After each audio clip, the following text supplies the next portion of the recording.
lugares distantes o homem sempre procurou melhorar o seu trabalho e muita coisa inventou. Inventou o avião, criou asas, fez voar. Iniciação científica. Vamos falar hoje um pouco sobre a proposta para a iniciação científica, que seria o conteúdo que no momento nós estamos pensando para o ciclo autoral, né? Tudo isso que nós estamos falando, a princípio, está sendo proposto tendo em vista justamente a questão da produção do TCA, o trabalho colaborativo de autoria. Mas é um sonho, pelo menos um sonho meu, de que essas ideias elas possam ser estendidas para outros ciclos da nossa escola, como, por exemplo, o ciclo de alfabetização e também o ciclo interdisciplinar. Porque a gente acredita, eu particularmente eu acredito, que o desenvolvimento de uma mentalidade científica ela pode contribuir bastante para o desenvolvimento de vocês, alunos, e até mesmo de nós, professores, por estar exercitando algumas ferramentas que a gente chama de método, né? Durante um processo de pesquisa. Tá? Então, basicamente, a nossa discussão aqui, em termos de iniciação científica, é como pesquisar. Né? Mas antes de entender como pesquisar, é importante refletir o que é pesquisar e para que pesquisar. Né? Então, nós vamos partir da nossa apresentação aqui, comentando um pouco o que é ciência. Ciência, que bicho é esse? Né? Então, vamos lá. Ciência, a gente pode definir a ciência como sendo todo conhecimento que de alguma maneira está organizado. E esse conhecimento que foi organizado, ele foi produzido seguindo um método ou métodos específicos. Então, nós podemos dizer assim que ciência é a organização do conhecimento que foi adquirido por meio de um método específico. Tá? É muito importante quando a gente fala de ciência e dos seus métodos, porque significa que a ciência ela sempre tem um certo grau de possibilidade de ser reproduzido. Então quer dizer que um determinado estudo ele pode ser reproduzido de um jeito ou de outro. Isso até mesmo dentro daquilo que a gente chama das ciências humanas. Tá? Algumas ciências são muito mais propícias a poder reproduzir aquilo que foi feito de uma maneira mais fiel, como por exemplo a química, a física, a biologia, que são as chamadas ciências duras, e outras já são menos possíveis de serem feitas dessa maneira. Tá? Então, aqui nós já temos uma pista. Então, ciência é conhecimento organizado que foi feito de algum modo. Né? E a gente consegue dizer como foi feito. Porque aí todas as pessoas que estudam um determinado assunto podem debater e chegar a alguma conclusão sobre aquilo que está sendo discutido. Então a ciência ela não é um produto pronto, ela é um produto coletivo, um produto social, e ela diz uma verdade, entre aspas, possível de ser entendida ou compreendida por um grupo de pessoas naquela determinada época. Tá? Então isso significa que aquilo que a ciência fala, ela pode mudar ao longo do tempo, e está sujeito a mudar ao longo do tempo. A ciência ela tem compromisso com uma verdade provisória, ou seja, essa verdade ela pode passar, ela pode ser acrescentada ou subtraída diante de novos estudos. Então, muitas vezes a gente vê as pessoas falando coisas do tipo, o cientista ele acha que ele é dono da verdade. Não, o cientista ele não acha que é dono da verdade. O cientista ele fala de uma verdade temporária que foi discutido na sua época, dentro de um determinado contexto, uma determinada situação. Tá? Então as coisas elas podem ir modificando ao longo do tempo. Isso a gente vê muito quando a gente estuda a história da ciência.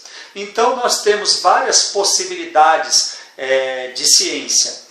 Quando a gente fala de ciência, provavelmente você está pensando nessa disciplina que você tem, que no caso na nossa escola, ela é dada pela professora Deise e pela professora Bruna, normalmente, né? E às vezes a professora Mônica, ou quando eu não estou na sala de informática, seria eu um dos que poderia estar trabalhando a ciência, aquilo que você chama de ciência, que seriam as ciências da natureza, as ciências naturais, que seria a química, a física, a biologia, que no contexto científico a gente chama isso de ciências duras. Né? Então, as ciências naturais, elas são apenas uma das possibilidades de ciência. A geografia é uma ciência, é a ciência do espaço. A história é uma ciência, a ciência do tempo, de contar eventos sociais dentro do tempo e todo encadeamento e consequências desses eventos sociais. A matemática é uma ciência que estuda uma simbologia, uma representação e uma forma de pensar o mundo por meio da razão, né? Que é o caso estaria a matemática, que tem todo um conjunto de representações. Português também é uma ciência, as línguas são ciência, porque a língua como registro, ela sempre traz o pensamento de uma época e de um lugar. Então as línguas também podem ser encaradas como ciência, mais especificamente um sub-ramo desse campo de estudo chamado linguística, né, que é o uso das palavras para eu explicar alguma coisa, né, dentro de um determinado contexto, uma época e dentro de um determinado espaço. As artes também podem ser consideradas como uma forma de ciência. Por que isso? Agora eu queria dar só um exemplo para você entender que às vezes a gente está lidando com ciência e nem está percebendo. Vamos pegar um exemplo aqui. Existiu uma escritora inglesa muito famosa chamada Mary Shelley. Ela escreveu um livro que deu origem a filmes e com certeza vocês já devem ter ouvido falar, que é o Frankenstein, né? Então, o que é que a Mary Shelley ela apresenta no livro do Frankenstein? Ela viveu numa época onde a ciência e a tecnologia estavam ganhando muita importância na sociedade. Estavam surgindo as primeiras máquinas poderosas que revolucionavam o mundo. E ela escreveu o livro do Frankenstein para registrar o medo dela de que essa ciência, essa tecnologia poderia causar danos. Então a Mary Shelley ela conseguiu, por exemplo, conectar descobertas da época, como por exemplo a pilha elétrica, foi descoberta na época dela por um cientista italiano chamado Alessandro Volta, né? Por Luigi Galvani, que descobriu a pilha, né? E foi depois aprimorado pelo Alessandro Volta. E o Galvani ele descobriu a pilha fazendo experiências de dissecação com rãs. Então, na hora que ele estava mexendo com as rãs dentro de soro fisiológico, que é água, sal e glicose, e na hora que ele colocou dois instrumentos de metais diferentes, que no caso duas pinças ou bisturi, que seja, quando ele colocou dentro do líquido que tinha uma rã morta, a rã, mesmo morta, ela começou a se mexer, porque os dois metais diferentes nos instrumentos, nos bisturis, quando ele colocou lá dentro da solução de soro, gerou uma corrente elétrica e começou a se mexer. Então, baseado nisso, ela imaginou a criação de um monstro usando cadáveres que por meio de uma corrente elétrica foi ressuscitado, e isso gerou uma série de problemas dentro do lugar que ela vivia. Então você está vendo que a arte ela é uma forma interessante de trazer conhecimento científico e discutir a influência da ciência no nosso meio, até que ponto a ciência pode nos favorecer ou nos prejudicar. Porque a ciência ela é assim, ela é neutra, depende do seu uso. Você pode fazer coisas boas ou ruins com ela. Não existe essa coisa, né? A ciência é a salvação da humanidade e a ciência é a danação da humanidade. Não, a ciência nos traz elementos que podem nos salvar de várias situações, a humanidade de várias situações, e a ciência e a tecnologia podem nos trazer elementos que podem prejudicar a sociedade. Então você vê só o poder que a arte tem. Antes de Mary Shelley, nós tivemos um outro artista impressionante que foi Leonardo da Vinci. Leonardo da Vinci ele nasceu antes do descobrimento do Brasil, em 1452, e morreu em 1519. Ele, através da mentalidade artística, ele conseguiu imaginar coisas como, por exemplo, o avião, né? E você encontra figuras mostrando o avião, né, do Leonardo. Então a gente percebe que a arte também é uma forma, não só de interagir com a ciência, mas como apontar caminhos que a ciência possa vir a trilhar. Então, a arte também deve ser considerada nesse contexto como uma forma de produção de conhecimento. Talvez não tão organizado como as outras ciências legítimas, né? Mas a arte, sim, ela é algo muito importante dentro do contexto para o entendimento da ciência da construção do conhecimento. Tá, gente? Então, essa é a nossa proposta em iniciação científica. Tentar entender o que é ciência verdadeiramente, né? Entender o papel da ciência de forma crítica e, o mais importante, a gente ser capaz de produzir conhecimento científico. E isso qualquer um de nós é capaz de fazer. Todos nós somos capazes de produzir conhecimento científico por meio de método. Então, uma das finalidades que nós estamos pensando nas nossas aulas compartilhadas com língua portuguesa, matemática e educação digital é trabalhar algumas ferramentas. Eu vou tentar contar aqui rapidamente produção de um TCA que eu participei, que foi o ano retrasado, um grupo resolveu decidir sobre síndrome de Tourette, né? Que é uma síndrome onde a pessoa tem cacuetes, ela não consegue controlar seus cacuetes. Então eles começaram fazendo, como é de praxe, dentro de um trabalho de pesquisa, um trabalho de revisão bibliográfica. Isso significa que a gente tem que ler bastante quando vai produzir ciência. Depois que a gente leu, a gente tem que... O que nós temos que fazer? Nós temos que escrever o que é que determinados cientistas ou determinados cientistas falaram sobre um assunto específico, né?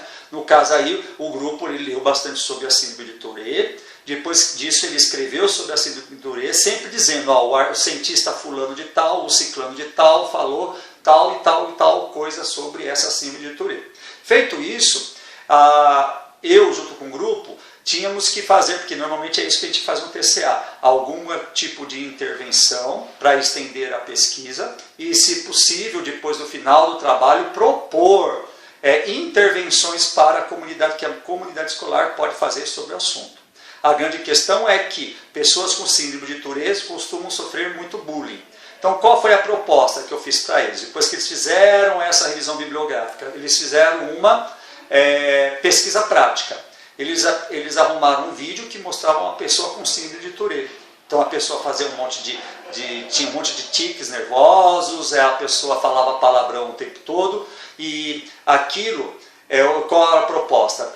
Se a gente for perguntar para alguém se você tem preconceito com alguém que tem uma doença, a pessoa fatalmente vai falar que não tem preconceito, porque todo mundo tem vergonha de falar que tem preconceito. Tá? Para nascer no mundo alguém que sinta orgulho de falar, eu sou preconceituoso. As pessoas não querem falar que elas têm preconceito e todos nós temos, né? Maior ou menor grau, cada um a seu modo, todos nós temos, sem exceção. Tá? Então, o que a gente fez? Eu sugeri ao grupo, eles pegarem aquele vídeo, passar por um grupo de alunos, a gente escolheu uma faixa etária, na época acho que foi o 6º ano, se não me falha a memória, a gente passou o vídeo para eles, mas antes de entrar na sala, nós ficamos ali observando todo o desenvolvimento na hora de assistir o vídeo. Tá? Nós fizemos toda uma condição de observação. Aí, na hora que passou o vídeo, as crianças, a maior parte das crianças riram, né? Porque elas não sabiam que aquilo era uma doença. É o que acontece na vida real. As pessoas veem uma pessoa com deficiência física, e dependendo da deficiência física ou mental, a pessoa não tem noção que aquilo é um problema da biologia, do corpo da pessoa, né? Então, normalmente existe a possibilidade de bullying, porque as pessoas, por ignorância, desconhecem do que se trata, né? Então, quando elas viram isso, as crianças que estavam assistindo o vídeo viram isso, elas começaram a dar risada, a fazer piada sobre o que estavam vendo. Aí, depois disso, é que foi contado para elas do que se tratava o vídeo. Então, essa experiência mostrou que essa questão da ignorância do fato, e depois quando você perguntava para a criança se era certo ridicularizar alguém que tinha aquela doença, a maioria falou que não era certo, mas em primeira mão elas riram. Então, isso foi um experimento, onde a gente usou todo um método, entendeu? A gente usou, no caso, uma observação direta, né? Então, o nome desse método é observação direta. E isso tornou o trabalho deles de conclusão de curso de TCA, trabalho colaborativo de autoria, muito mais interessante. Porque senão eles só iam ficar lendo e escrevendo o que eles entenderam. Então, isso é um método. Existem vários métodos. E essa é a nossa proposta aqui para a nosso de iniciação científica. Então, você tem métodos como, por exemplo, qual é a diferença entre uma entrevista e um grupo focal? É diferente, são duas coisas diferentes. De uma produção de um relatório e de uma resenha, e de um resumo. Como faz um resumo, como faz um relatório e resenha? São elementos da primeira etapa de uma pesquisa, que é a revisão bibliográfica. No caso, relatório não. Relatório já é a coisa que a gente colocaria mais para o final de uma pesquisa. Mas principalmente resenha e resumo, né? Que são elementos que a gente usa em revisão bibliográfica. Aí você pode estar desdobrando numa pesquisa prática uma entrevista, pode ser um questionário. Você pode fazer um questionário, você pode fazer gráfico. Então, como que faz um questionário? Como que faz gráfico? Quais os elementos que eu posso usar para fazer questionário? Como que eu faço uma entrevista? Como que eu faço uma observação direta, tipo essa que eu acabei de narrar aqui no TCA sobre a síndrome de Tourette, né? Então, você tem outras ferramentas, como por exemplo, análise de conteúdo de imagens, né? E por aí vai. Daria para a gente trazer mais exemplos práticos de pesquisas e uso de métodos, mas eu não vou fazer isso mesmo porque nós temos aí muito tempo ao longo do ano para discutir. Mas eu acredito que talvez esse vídeo tenha te dado pistas de que é a iniciação científica, né? Que é justamente entender métodos para poder ir atrás do conhecimento e desenvolver um conhecimento que seja crítico. Você não pode ter conhecimento pelo conhecimento assim, e ciência não é uma questão de fé, é uma questão de entendimento, é entender o que está sendo dito, né? Então você tem que passar uma mensagem clara e entender, e você tem que receber uma mensagem e entender.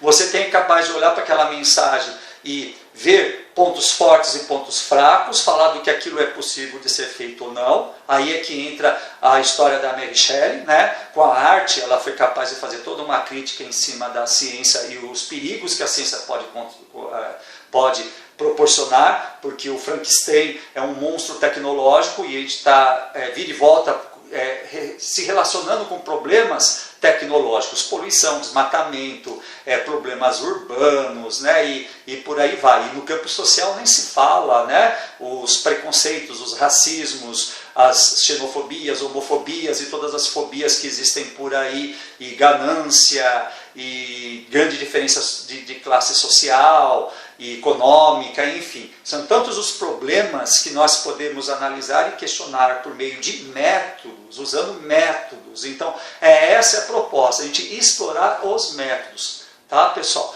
Eu espero que eu tenha conseguido passar alguma coisa assim de concreto para vocês dentro daquilo que nós estamos nos propondo dentro das aulas ou das atividades voltadas para a iniciação científica.